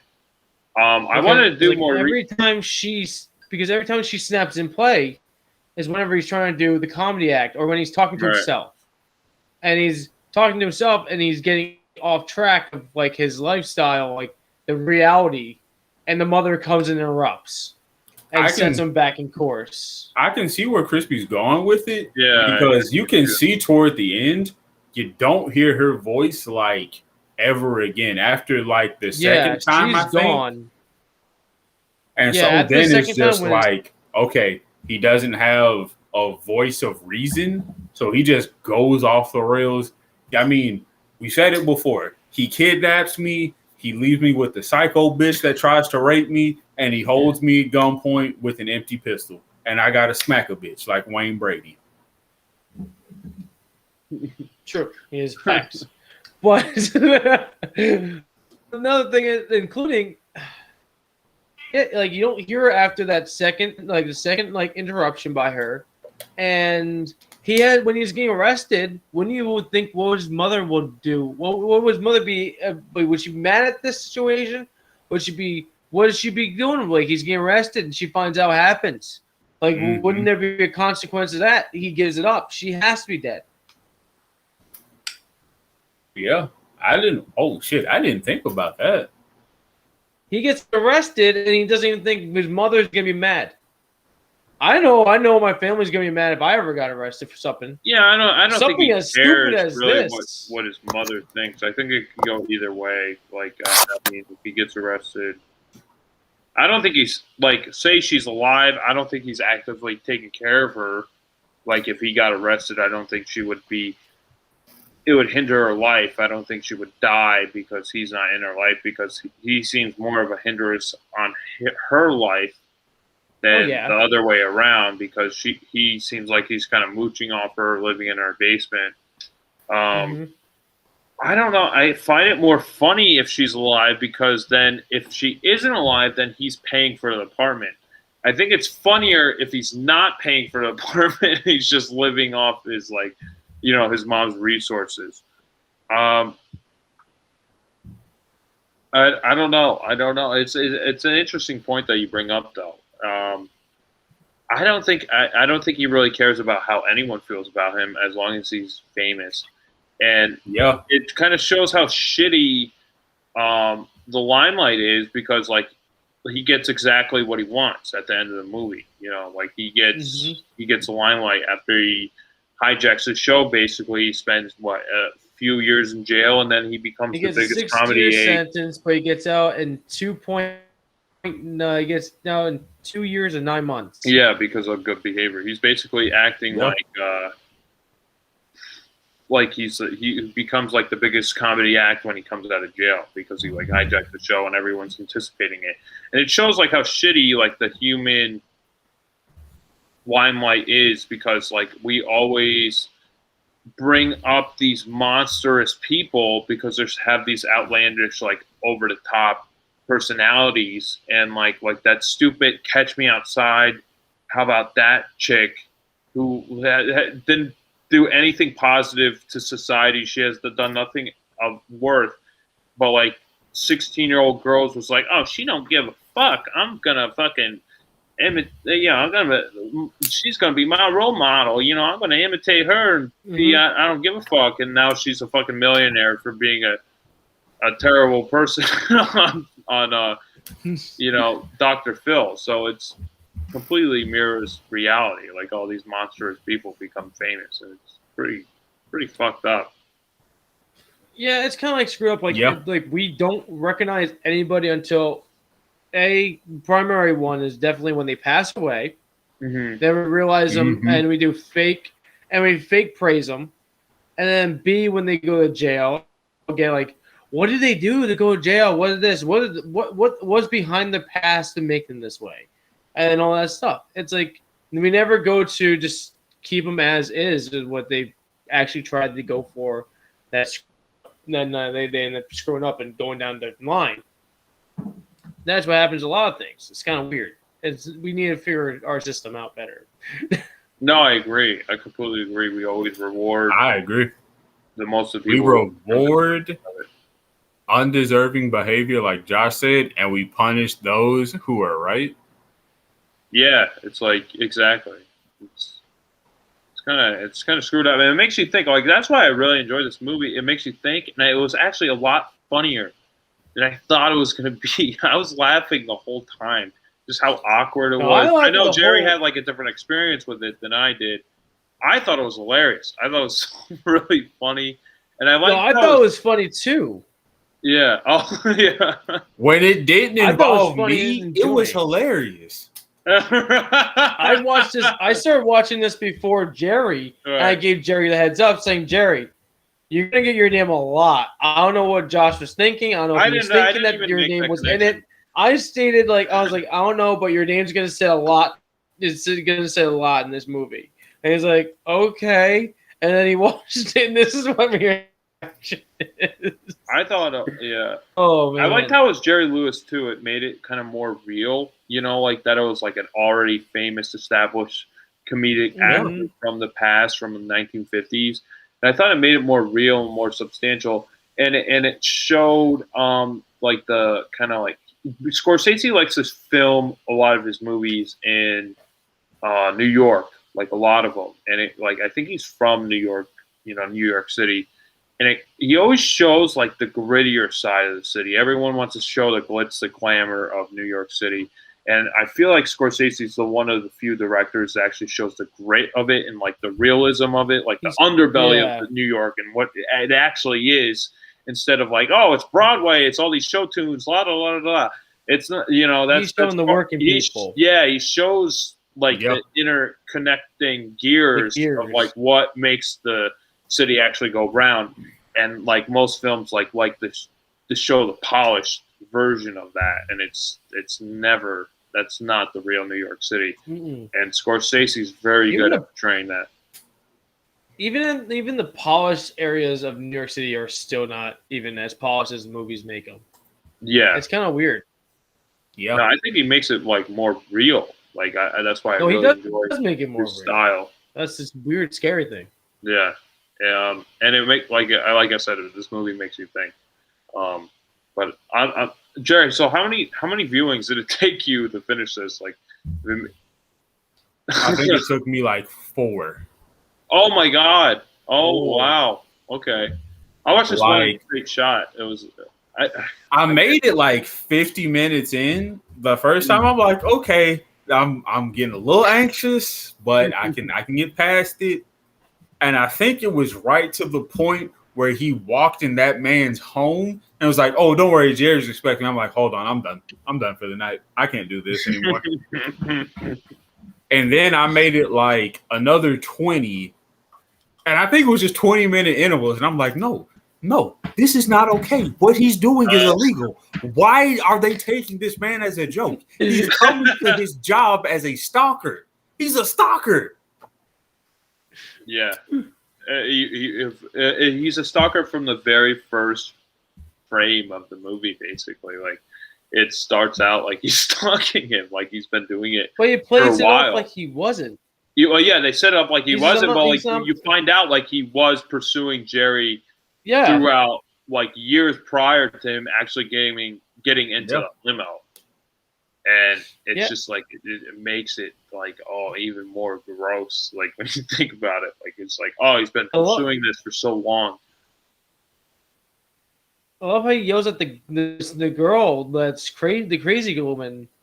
And he's like, "I'm not like you. We aren't the same. I'm crazy and obsessed with him like you." And he walks right in the building. He's like, "We are friends," and goes into the agency building. Yeah, he's like, "I'm sorry. Could you please get Jerry? He's expecting me. We're friends. I saved his life. He said he'd help me out. Could you please just get Jerry? I'm tired of talking through this third party." You see him get very visibly upset, and they're just trying to be like, "Dude, he does not give a fuck about you. You're a bum. You're on the corner." Yeah, no, he was straight up with a sign saying, "If lost, please return to Jerry Langford." And I'm like, no. If I was Jerry Langford, I would have called the paddy wagon and put him in a mental asylum. But that's the he thing showed with, up, like, especially when he went in his house. That's the thing with people when you treat them with like kindness and everything. Respect, they expect you to be their friend. Oh god. Yeah, there's a lot of those. Those people exist, and like you almost like those people like.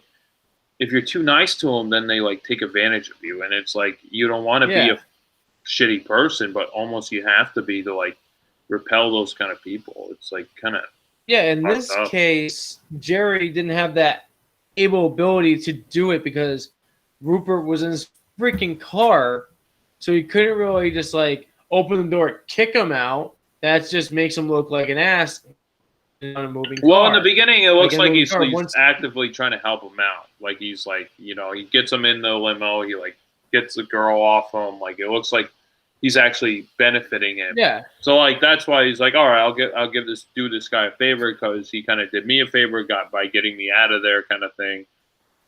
And you kind of see the underlining of what he actually is doing. Like he's been planning this. But Rupert still had to convince him. He did.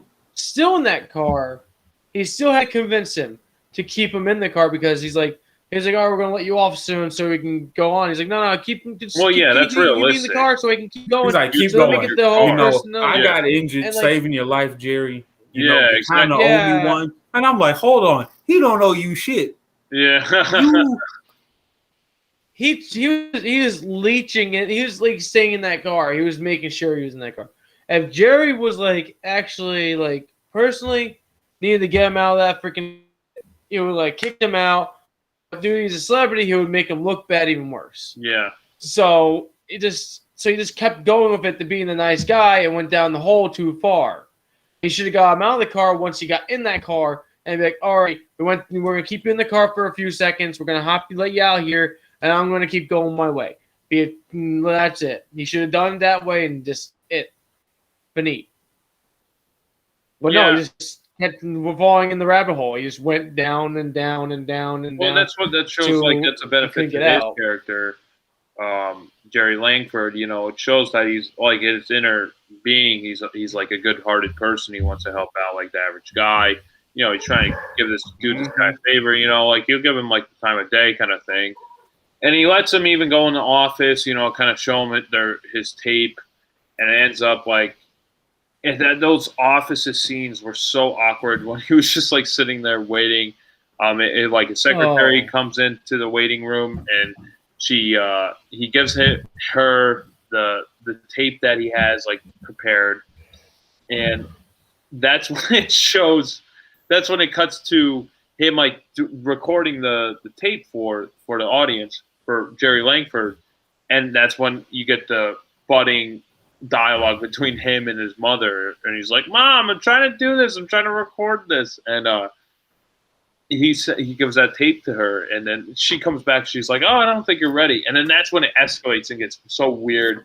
He basically storms into the offices trying to look for Jerry Langford, and he's going into all these different rooms, and then security comes out and tries to hunt him down, and he runs into the secretary again. She's like, "Why are you doing here? You know, we'll definitely give you a shot. Like, you know, if you do an active live comedy show, we'll actually go." Like, they're actually, like, kind of helping him out. Like, they're giving him more attention than he actually deserves. And he's just basically, like, you know, not having it at all. He's just raiding through, like, their offices. And it was so screwed up, like, what he was doing. It was completely taking advantage of the whole situation. I don't know.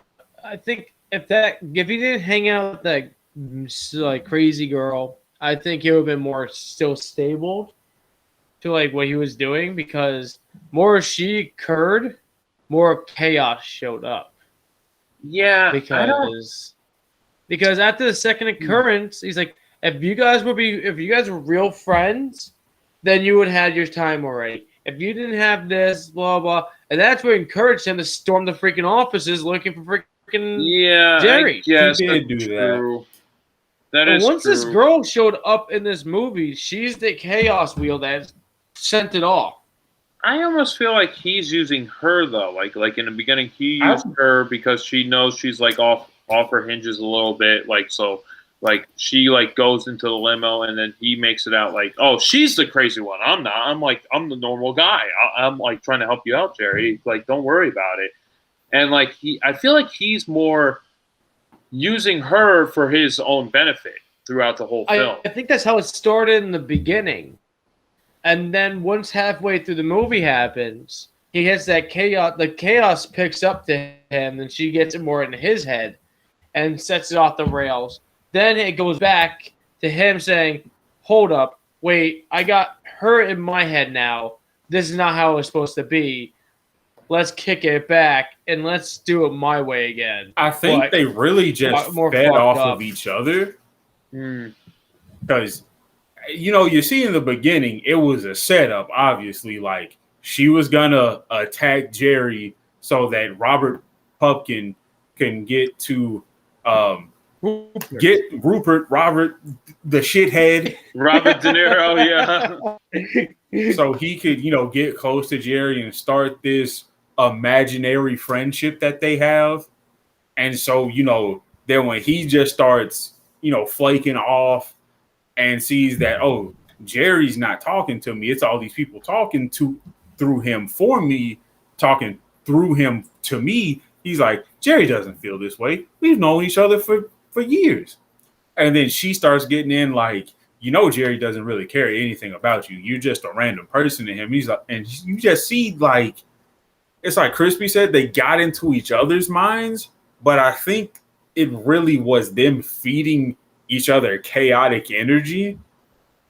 Because whose plan was it to fucking have set it up so that Robert De Niro can get close to Jerry Lewis? It was probably his own idea, and he just orchestrated somebody who we felt he could manipulate easily. And then that's what I'm saying. The manipulator turned into the manipulated, and then it just escalated into me almost getting raped.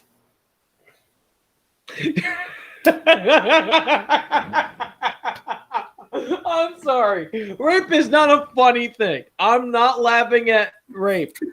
I'm laughing at Jerry. I know, but I'm laughing at how Jerry just says it.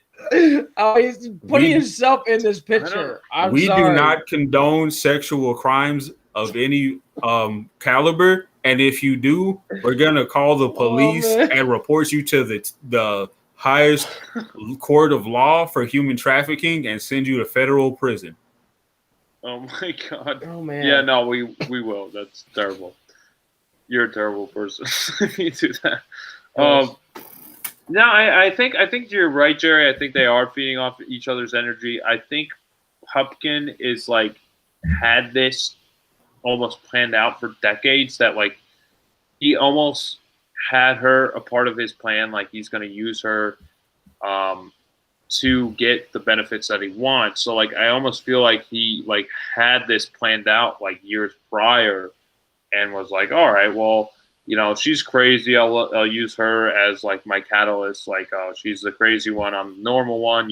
Trust me, Jerry, kind of thing. Instead of, if he didn't have her, it wouldn't benefit him at all.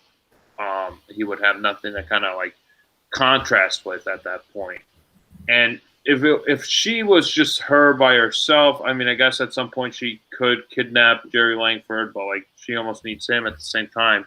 But I feel like she's like more emotionally driven. Like she would only act on something that's like right in front of her. Like she won't plan anything out. Like if it's like, like she wanted to have relations with Jerry Langford at that moment, she wanted to do it at the moment. It didn't seem like it was like anything that was like predetermined, like planned.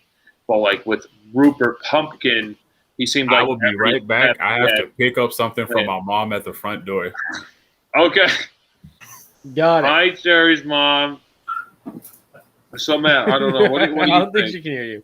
Yes, she can. I don't know. She's watching. I don't know.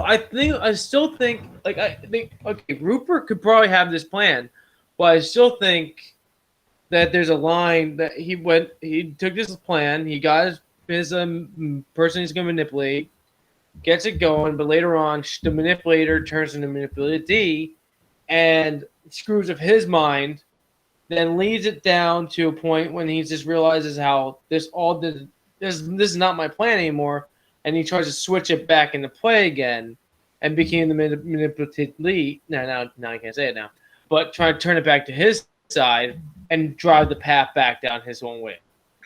Yeah, I mean, that's how I feel pretty it is. Interesting. That's how, because even even at the part when they kidnap Jerry, they have him in the house. She's yelling at him back and forth like, "We're in my house doing this whole crime because you wanted this and all this other stuff." Yeah, that's how I see it. It's like still using her. Yeah, and I wish Jerry was still here to hear me say that, but like, there's talk about this, but like, at the same, like, yeah, so he's still using her at the end after she got in his mind for that few seconds. He didn't like that. Someone else in his mind that he hasn't put there himself is trying to turn the tide and turn and flick switches. Not good. I don't know. He switched it back to his side. I think Nothing was good. Nothing. That bitch was absolutely crazy, and she really deserves to be shot in the head. Yeah, I wonder what her repercussions were at the end of the film. Like, they didn't really show what happened to her. They didn't mention anything to her. Yeah. I kind of want to know her story, too, because I want to know what drove her crazy to be her way now in the movie. Yeah. And I wanted to see her outcome, how he got 6 years. Did she get 6 years? Or did she get 4 years? For being a set, I feel like she probably got more. She was as a helper. She probably got more because she was the one holding the gun at, And this happened in her fucking house. So she probably got more. Yeah, I would say she got more, especially she's like the crazy one, so she probably drew in more of that negative attention. Or she pleaded pleaded crazy, and she got sentenced to the psych ward. That's true. All of it happened in her fucking house when she almost raped me. So obviously she needed to go to the psych ward. I want to know what she does for a living, because that's a fucking nice apartment that she has. Like, what the fuck does she do? Yeah, she did. Yeah. She got a crazy check from the government. Like, you see, at various points, she's like, "Did you deliver my letter to Jerry?" What? Yeah, exactly. Did Jerry say anything about me? He doesn't know you. What if she did? That wasn't even her place. There's another person she knows who's staking out his place. I think it was that wasn't home. Like at least her boy, like someone she knew, like her mother's. It was something. I think they mentioned like they. I'm just saying. No, she states it's her place. She really screams at Rupert. But what if she's telling Rupert that's her place? They keep everything flowing as is, not to screw him up because it was someone else's place that she knew that was out. No, I'm pretty sure that's hers. I think that would be hers. It seemed like they know each other for a while, that he would know if she was there or not. Yeah. But I think it's interesting that we all kind of come to our own conclusions about this film, like what's going on. I didn't really expect that to happen. Because it's so confusing and mind-screwing. I wouldn't say it's confusing. That's just up with it. I would definitely not. I wouldn't say it's confusing. I don't think it's confusing at all. I just think it's definitely up to interpretation from the audience member itself, and I think that's every movie. But this movie kind of makes it more like it kind of draws that attention more than other films because there's more wiggle room to kind of interpret things for your own. I like that about these kind of films, like you kind of like see in your own kind of way. Including Robert De Niro did not do a horrible job playing this character either. So he didn't. He didn't do horrible. He did fucking excellent. I don't know what you're talking about. Why would you say he didn't do horrible? He did. I thought he did really well. I thought he was like the best part of the whole movie. No, Jerry Lewis like he didn't do a hard. Did an excellent job performing a pissed off celebrity. Yeah, he did. This shit. He's probably used to it. Right. He's basically enough like is enough. It seems like. I don't know. I thought Robert De Niro's performance was the best part. I don't think he did anything really particularly funny like his character. But like the situations were more funny, like him, like him acting out, like, "Oh, Jerry, I can't host a show. I can't, like that's too much, Jerry." Like I love that scene. That scene was so funny. It was so flawless. I love that like back and forth banter. He's like, I can't. Okay, I'll do it as a favor for you. That was excellent. That wasn't the glass. That was like one of my favorite. That was scenes. at the bar. That was the bar one? The glass room? That was not the glass room. That was like when he was in the basement. That was the bar. Yeah, he's in the basement. No. Wait, no. But there's a when he's doing the. This is why I was confused. Because he's doing the part when him and Jerry are together. It's at the bar. That was one at the bar when they're having actually drinks. Oh yeah, Because they I said know what let's you're get talking drinks about. together. But then there's the other one that they're in the That's at what's the it dinner called? table. When Yeah, Jerry wants him to take over the show. yeah, that's what. Because he wants to take a break off, and he's Right. at the freaking glass office. And oh, that was a good one. I thought still that was believe like in one of my glass favorite scenes office. because it was so funny. I love the back and forth banter. He's like, "Fine, I'll do it. You know, obviously he wants to fucking do it. You know, I thought I loved that scene. I thought it was like one of my favorite. It was one of my favorite parts, just the back and forth banter. But like, yeah, I thought Robert De Niro's performance was the best part of the film. I thought it was very engaging, and I liked how like he was like almost playing. Like he worked with De Niro before. I mean, not De Niro, obviously. I mean, with Scorsese before. You know, Raging Bull and Taxi Driver, and he seemed like Taxi Driver, especially because that takes place in New York. He's playing like more of a crazed person as well as this film. But the characters were so different that I could kind of like separate the two and see like, oh, they're different people. Like if they're next to each other in the street, I'll go like, oh, that's a different person. That's a different person. But I thought he was the best part of the film, like his performance. But the directing was great too. Robert De Niro always does a bang up job, no matter what he's doing.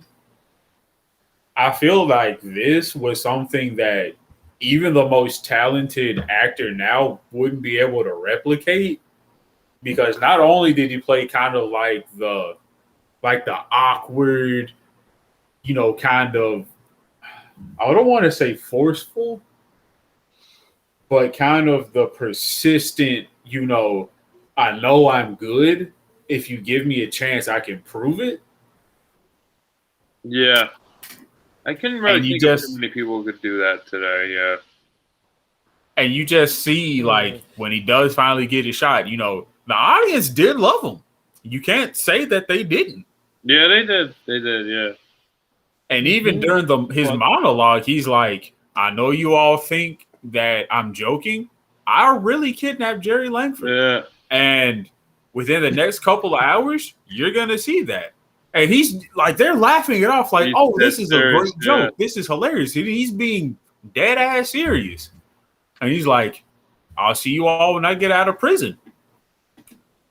And I love how like he shows up to Rita's bar again, and then he shows her the television screening of him like performing at on Jerry Langford's show with the FBI agents. He's like, "Oh, Rita, you got to see this!" Like he goes in, she wants nothing to do with him, especially after that whole fiasco where he drags her into Jerry Langford's house uninvited, and she sees it. She's like actually impressed, like, "Oh, you're actually on the show," and then she probably she has to find out like the next day or so that what he actually did tie him up like Jerry was saying. It's pretty fucking wild. I don't know. That's really all I have to say about this film. I don't know if you guys have any final thoughts. I have numerous final thoughts, but it all boils down to this. If you share the same name like I do, and you watch any movie like this, be prepared for an anxiety attack. I'm sorry that happened to you. We do not condone the kidnappings of Jerry's. The other instance in this movie, we do not condone any of that. No, if you do have a friend, Jerry, I didn't even make that. To be honest, I didn't even even make that connection. Like recommending this film, I was just like, "Oh, this is a good movie." So I'm sorry that happened to you. Oh no, it's all right. So Matt, what do you think? What are your final thoughts? I loved it. Like after getting through all like this, like the mind fucking abilities of this movie until like the end, and it gets to finally to a solid time like focus of what's happening. I loved it though. I liked it how it flew into this. Now there's a stagnant now line that you see. There's no more gonna be back and forth panning, like patting around. It's gonna be straight and narrow now. It's gonna be stagnant on the same timeline that you believe it's supposed to be. And I actually enjoy it. I give it, at least to me, I like it's between an 8.5 and a 9. Yeah. Like, I want to watch it again to catch more stuff that I haven't seen, or I try to make my own conclusions or my theories. But like, it's just, there's a lot happening in this one movie that's just need to try to, like, you have to pick your own path. Like, I kind of want to see what was actually on the other side. Let's see what if they made it like the movie went the other way, that they are friends, but there's actually that one that's friends, where Jerry is thinking in his head, what, like, he's in this guy's just scum. He doesn't want to really be my friend and all that stuff, but they really are real friends. And this is this little mind path that he went. That would be another freaking crazy ride at Beyond. But this path is still the original path. I think that would be pretty hard to interpret it that way. I don't see that. No, I'm just saying. Like, what if they did a movie like that instead? Oh, like they made a new movie and like kind of reversed it. Oh, yes. I see. I think that'd be. Well, the guy's fun. Thinking the worst. You see that working, yeah. The worst of things, not the best of things. Mm-hmm. I can see that working. And I'd be like, this is. I don't know. I'm thinking a lot too much on this one. I like how you're thinking about the movie. That's what movies are supposed to do. So I like how you're thinking. A lot of thinking on this one. Jerry, what's your rating on this? Despite my massive anxiety attack watching this is really, like, as a comedy drama, this is the best thing I've ever watched. All the way from Robert De Niro and his performance, Jerry Lewis, not even just the directing, but how the camera angles not only capture, like, the back and forth of, Pupkin and the psycho bitch, but also, like, everybody else around him. Like, they're in the middle of the street having this falling out, and people are like, what the fuck are they doing? Hold on, wait a minute. I know we got to catch the subway to Manhattan at 6, but we got about an hour. Yeah, exactly. And just that's how New Yorkers would react.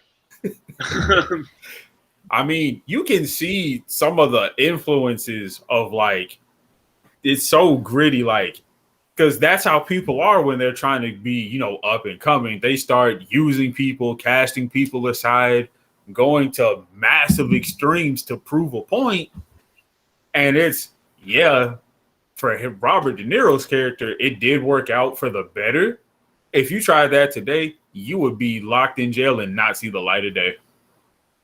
Mm-hmm. Yeah, I think it works from 1983 or 82 when this came out.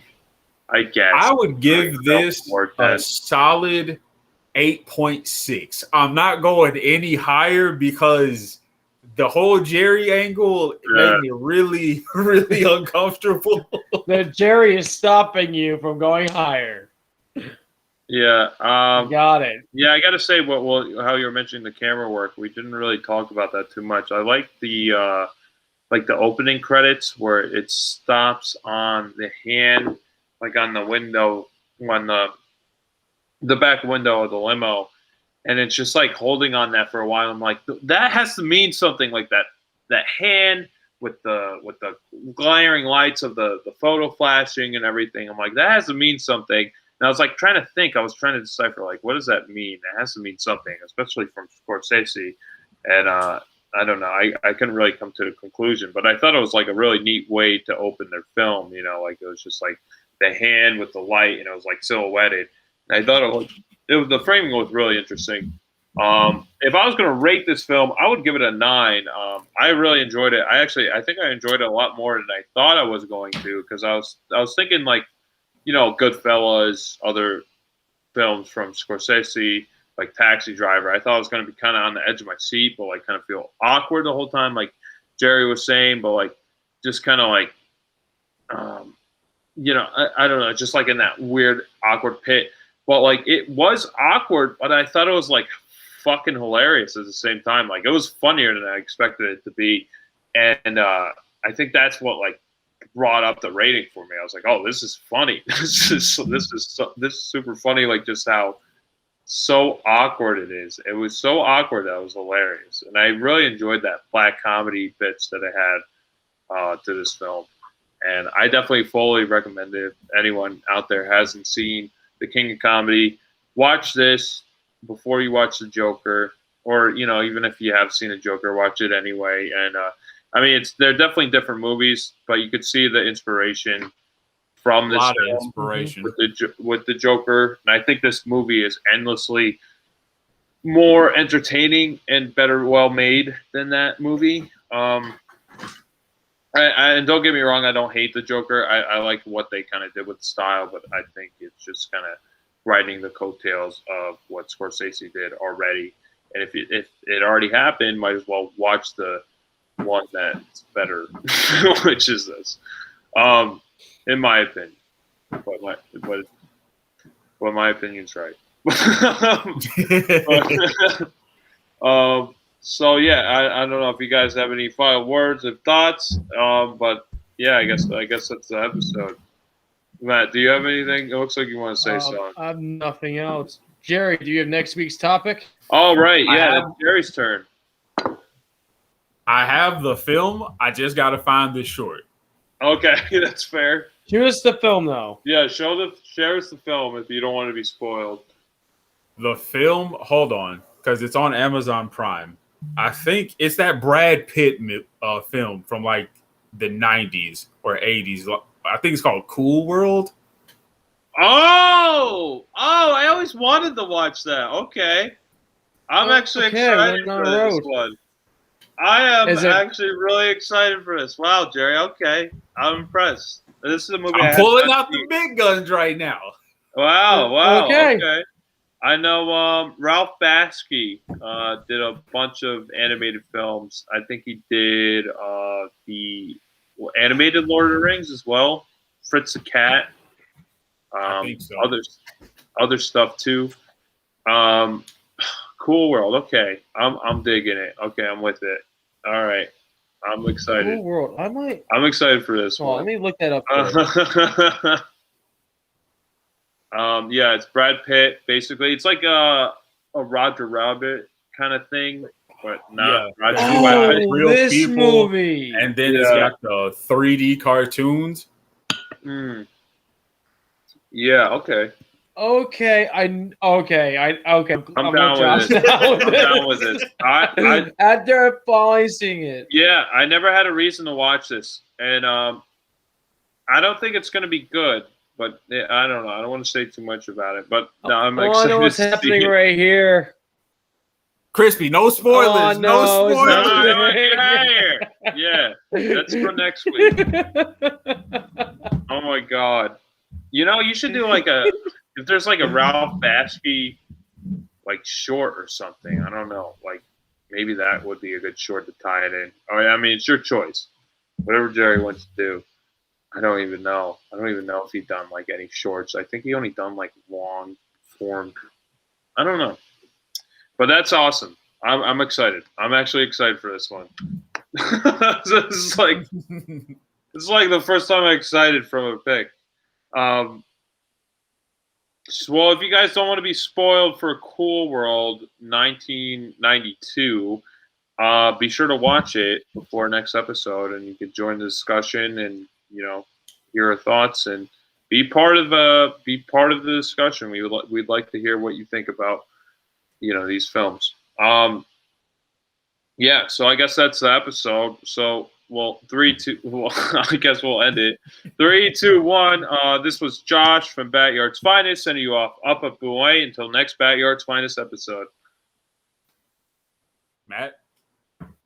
Well, I was going to wait for you because you're the middle. No, he ends it though. Yeah, I end it. I'm the ender. No.